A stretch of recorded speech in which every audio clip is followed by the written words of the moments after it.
સંતાન પ્રાપ્તિ માટેના કે આવા રૂપિયા બનાવવાના કે ભાઈ માની લો કે તંત્ર વિદ્યાથી કોઈને અનિષ્ટ કરવાના કે આવું કે સાસુઓના ઝઘડા થાય ને એમાં માટે કોઈ પણ મોતને ભેટાડવાના આવું કશું જ થતું નથી. એક તો ખાસ કરીને આપણે ગુજરાતમાં દર 15-20 દિવસે 25 દિવસે અંધશ્રદ્ધાનો બનાવ બને છે.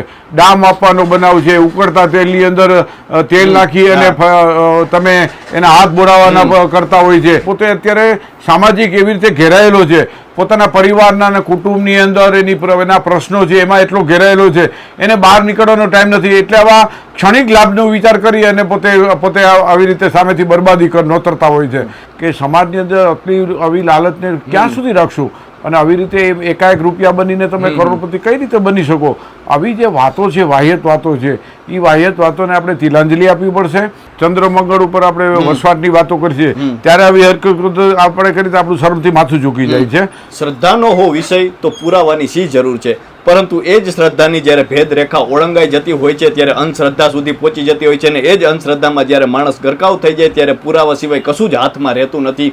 ત્યારે આજે 21મી સદીના ટેકનોલોજીના યુગમાં માનવી વિજ્ઞાનની શિખા ઉપર બિરાજમાન છે ત્યારે એક એવી ઘટના સામે આવી છે કે માણસની જે સમજદારી છે તેના પર પ્રશ્ન ઊભો થાય તેવી પ્રકારની ઘટના છે. રાજકોટની એક ઘટના છે. રાજકોટમાં જે છે નણંદ ભોજાઈ છે તેમના પર જે છે એક તાંત્રિક દ્વારા તેમના ઘરમાંથી સોનું કાઢવામાં આવે તે પ્રકારની લાલચ આપીને તેમના પર દુષ્કર્મ આચરવામાં આવ્યું અને 1.26 લાખ રૂપિયા પડાવવામાં આવ્યા. ત્યારે આ ચર્ચાને લઈને આપણી સાથે વાત કરવા માટે વિજ્ઞાન જાથાના ચેરમેન જયંતભાઈ પંડ્યા આપણી સાથે જોડાઈ ચૂક્યા છે. તો આવો તેમની સાથે જ સીધી વાત કરીએ, વાત ગુજરાતી પર. જયંતભાઈ, રાજકોટની આ ઘટનાને લઈને સૌપ્રથમ તો શું કહેશો?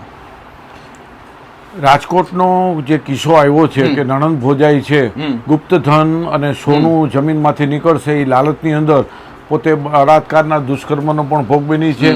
આ ઠગ છે, પરપ્રાંતીય છે અને એને બ્રેન વોશ કરીને કેવું કૃત્ય કર્યું છે બંને નણંદ ભોજાઈ સાથે અને પ્લસ આર્થિક પાયમાલી પણ કરી છે. તો આ આવા પાખંડીઓ હોય છે અને તમારી લોભ, લાલચ અને મહત્વાકાંક્ષામાં તમને કેટલી બરબાદી નોતરે છે એનો મોજૂદ દાખલો છે. સમાજને આંખ ઉગાડનારો કિસ્સો છે. વિજ્ઞાન જાથા કામ કરે છે એટલે અવારનવાર લોકોને જાગૃત થવા માટે સૂચનોને અમે કાર્યક્રમો અમલમાં રાખતા હોઈએ છીએ અને લોકોને જાગૃત કરતા હોઈએ છીએ. છતાં પણ હજી જે આવા બનાવવાનું વારંવાર પુનરાવર્તન થાય ત્યારે પણ અમારા કાર્યક્રમો ઉપર પણ શંકા થાય એવું પણ લાગે લોકોને. પરંતુ લોકોના પોતાના વ્યક્તિગત સ્વાર્થ માટે, વ્યક્તિગત મહત્વાકાંક્ષા માટે, લોભ માટે, લાલચ માટે અને આવા દુષ્કૃત્યોમાં પરિણામે ભોગવે છે. અને ખાસ કરીને આપણે જોઈએ છીએ કે બંને મહિલા છે એને સોનું કાઢી નાખવાના અને કરોડો રૂપિયા મળશે એવી લાલચ આપી અને પોતે રૂપિયા પણ ગુમાવ્યા, પોતાના શરીર પણ ગુમાવ્યું અને આ જે પરપ્રાંતીય ઢોંગી હતો એ પકડાઈ ગયો છે. પણ કહેવાનો મતલબ એ છે કે સમાજની અંદર આવી લાલચને ક્યાં સુધી રાખશું અને આવી રીતે એકાએક રૂપિયા બનીને તમે કરોડપતિ કઈ રીતે બની શકો. આવી જે વાતો છે, વાહિયત વાતો છે, એ વાહિયત વાતોને આપણે તિલાંજલિ આપવી પડશે. આપણે લોકોને સમજાવવું પડશે કે આવી રીતે કોઈ તમે 1 કે 2 દિવસની અંદર કંઈ કરોડપતિ થઈ શકાતું નથી. પુરુષાર્થને પ્રાધાન્ય આપવું પડે છે. આવા તાંત્રિક છે તો પોતાનું ભલું ન કરે, પોતે પૈસા બનાવીને પોતાની પાસે આવા પ્રશ્નો થવા જોઈએ. એટલે આવા તાંત્રિક કે ઢોંગીના તમે ભરોસો મૂકો અને ઘરમાં લઈ આવો અને ઘરમાં લાવીને એને તમે આવી કોઈ પણ સગવડતા આપો અને સગવડતા અનુસંધાને પૈસા, તમારી શરીર પણ તમારું બરબાદ કરી નાખે. તો આપણે હવે તો જાગો અને હવે જાગી અને હવે આપણા બીજા પેઢી છે કે બીજા બાળકો, સમાજના કોઈ બેન દીકરીઓ કોઈ અમે છેતરાય નહીં એના માટે ઉદાહરણ પડે. અહીંયા કેસની અંદર ફરિયાદ થઈ છે અને ઢોંગી પણ પકડાઈ ગયો છે. તો હવે વિજ્ઞાન જાથાનું કામ એ છે કે આમાં ઠોસ પુરાવા જે મહિલા અને યુવતી છે નણંદ ભોજાઈ છે અને કાયદામાં જેટલું પરિભાષામાં મદદરૂપ થાય એવા અમારા પ્રયત્નો છે. કેસ પણ જલ્દી ચાલે એના માટે પણ અમે એને જે કંઈ સરકારી વકીલો એને પણ મળશું અને ખાસ કરીને સરકારને અંધશ્રદ્ધા વિરોધી કાયદો બનાવે અને એ તાતી જરૂરિયાત છે. અમે એવી માગણી કરવાના છીએ.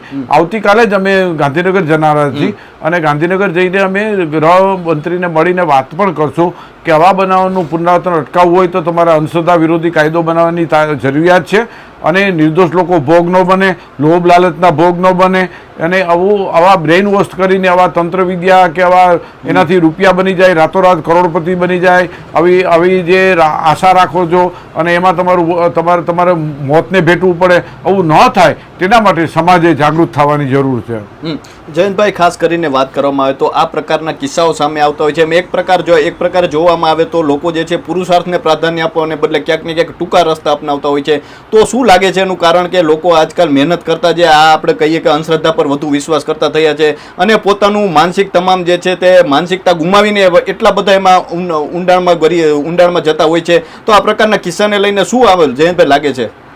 હું ખાસ કરીને એમ જોયું છે કે આપણે 21મી સદીમાં વિહાર કરી, વિજ્ઞાન ટેકનોલોજીની વાત કરી છે, ચંદ્ર મંગળ ઉપર આપણે વસવાટની વાતો કરી છે, ત્યારે આવી હરકત આપણે કરી તો આપણું શરમથી માથું ઝૂકી જાય છે.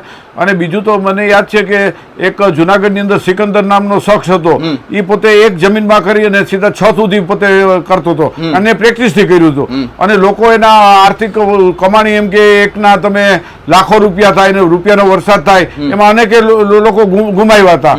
એટલે આવું લોકોની ક્ષણિક લાભ માટે રાતોરાત અબજોપતિ અને કરોડપતિની લાલચાની અંદર જે પોતાનું હોય છે એ પણ સર્વસ્વ ગુમાવે છે. તો માણસની લોભ લાલચ છે એ પેલી વૃત્તિ છે અને એને હિસાબે આવા હરકતો આવા તાંત્રિકો જાણતા હોય છે. અને ભારતની અંદર અમે જોઈ છે ગરીબાઈ છે બીજી સમસ્યા, મુખ્ય પ્રશ્ન, એને હિસાબે બીજી સમસ્યાની હારમાળા સર્જાય. એમાંથી નીકળવા માટે ટૂંકા રસ્તા લઈ અને પોતે તો બરબાદી કરે છે, પોતાના પરિવાર બરબાદીને આપે છે અને સમાજને પણ બરબાદી આપે છે. આવું ન થાય એના માટે જાગૃત થાય અને આવા સહેલાઈથી રૂપિયા મળતા નથી. પુરુષાર્થ કરો, તમે કામ કરો, તમે તમારો પરિવાર રાખો કે સંયુક્ત રીતે કામ કરશો તો તમે આગળ આવશો. આવી ભાવના વિકસિત કરવાની જરૂર છે. રાતોરાત પૈસા નથી થતા એના ઉદાહરણ સમાજને કે પડોશમાં આપવા પડશે, શાળા કોલેજોમાં આપવા પડશે, અવેરનેસના કાર્યક્રમો આપવા પડશે, લોક જાગૃતિના કાર્યક્રમ ગામે ગામ આપવા પડશે કે આવા તાંત્રિકો, આવા કોઈ ટૂંકા ગાળાના તમે રૂપિયા કે ગુપ્તધન આવું થતું નથી, એમાં આટલા લોકોના ભોગ લેવાયા છે, એના ઉદાહરણને દાખલા આપવા પડશે. કોઈ પણ ચમત્કારી કે ભારતમાં કે વિદેશની અંદર, દુનિયાભરની અંદર પોતાના દેશનું કશું જ ભલું કર્યું નથી, આવા દાખલા પણ આપવા પડશે. એક પણ સમસ્યા પણ ઉકેલી નથી, આવા દાખલા પણ સમાજને વારંવાર આપવા પડશે. તો હું માનું ત્યાં સુધી કે આવા બનાવનું પુનરાવર્તન નહીં થાય. એટલે સ્વયં જાગૃતિ કેળવવી પડશે એવું જાતા સ્પષ્ટપણે માને છે.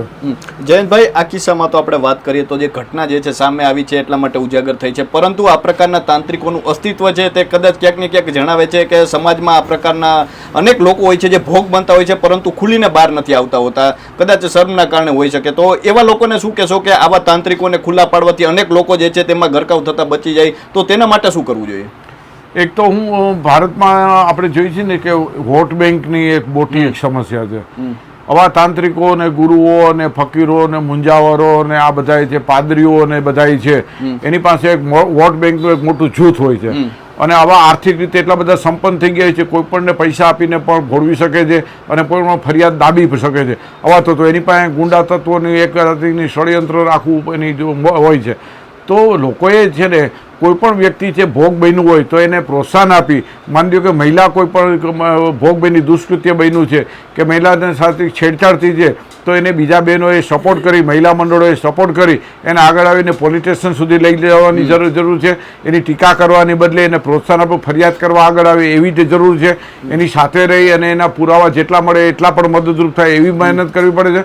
એટલે સમગ્ર સમાજે જાગૃત થઈ અને આવા કોઈ પણ છે સંતાન પ્રાપ્તિ માટેના કે આવા રૂપિયા બનાવવાના કે ભાઈ માની લો કે તંત્ર વિદ્યાથી કોઈને અનિષ્ટ કરવાના કે આવું કે સાસુઓના ઝઘડા થાય ને એમાં માટે કોઈ પણને મોતને ભેટાડવાના, આવું કશું જ થતું નથી. પરંતુ આ નામે આવા તાંત્રિકો છે લોકોનો ફાયદો ઉઠાવતા હોય છે, લોકોની દુખતી નગનો ફાયદો ઉઠાવી અને કર્મકાંડ ક્રિયાકાંડના તંત્ર વિદ્યાથી લોકોને પાયમાલી કરતા હોય છે. તે સંબંધી લોકોને જાગૃત કરી દાખલા આપી આવા જે વર્તમાનપત્રો કે આવી સોશિયલ મીડિયામાં કામ કરતા આવા ચેનલ છે એનાથી મારફત પણ લોકોને જાગૃત કરે કે આમાં જો હકીકત આવી હતી એ પણ દોહરાવી અને સાચી હકીકત લોકોને વાકેફ કરવા જોઈએ. અને હું માનું ત્યાં સુધી જો દરેક કિસ્સાની અંદર જો ફરિયાદ કરવામાં આવે તો આવા ઢોંગીઓ છે એ પોતે પોબારા ભણી જશે. આવા ઢોંગીઓને નસીહત આપીએ, ઢોંગીઓને પકડી લઈ, તમારા આડોશ પાડોશની અંદર કોઈ ઢોંગી એવો રાતના આવતો હોય તો એના પર નજર રાખો, એનો વિડીયો ઉતારી લ્યો, એનો તમે પુરાવો રાખો.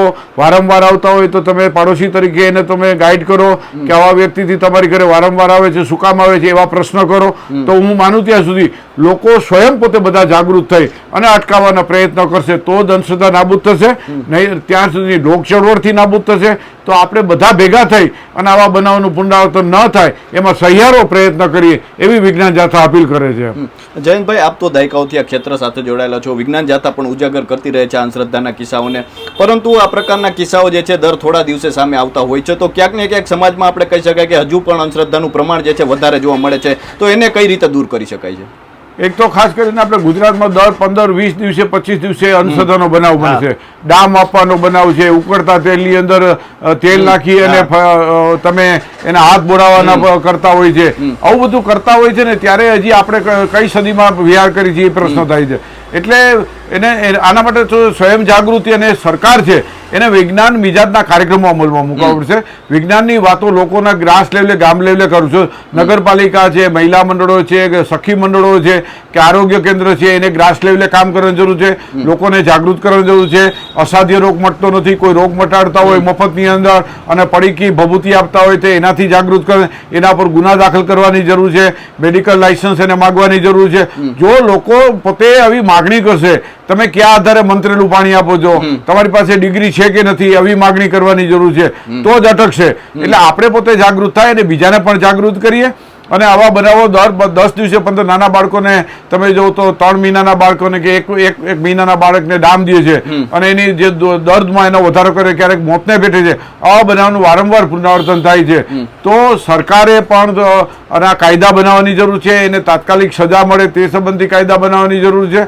એટલે લોકોમાં દાખલો બેસે અને એને મોકો મળે તો એ ફરિયાદ કરનારને સામદામ દંડની નીતિ કેસ ધફે કરી ન નાખે તે સંબંધી પણ કાળજી રાખવાની જરૂર છે. તો આવી બધી કાળજી રાખશું અને જાગૃતતા કરીશું તો જ આવા બનાવવાનું પુનરાવર્તન અટકશે.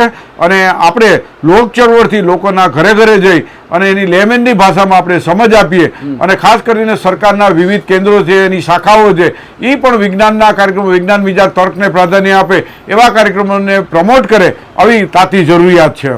જયંતભાઈ, આપણે પણ જે છે માધ્યમ દ્વારા ઉજાગર કરતા રહીએ છીએ. આ પ્રકારની ઘટના આવે છે, તમે પણ સતત બોલતા રહો છો, પરંતુ ક્યાંક ને ક્યાંક લોકો આ પ્રકારની ઘટનાઓને ગંભીરતાથી નથી લેતા. એના પરિણામો હોઈ શકે છે.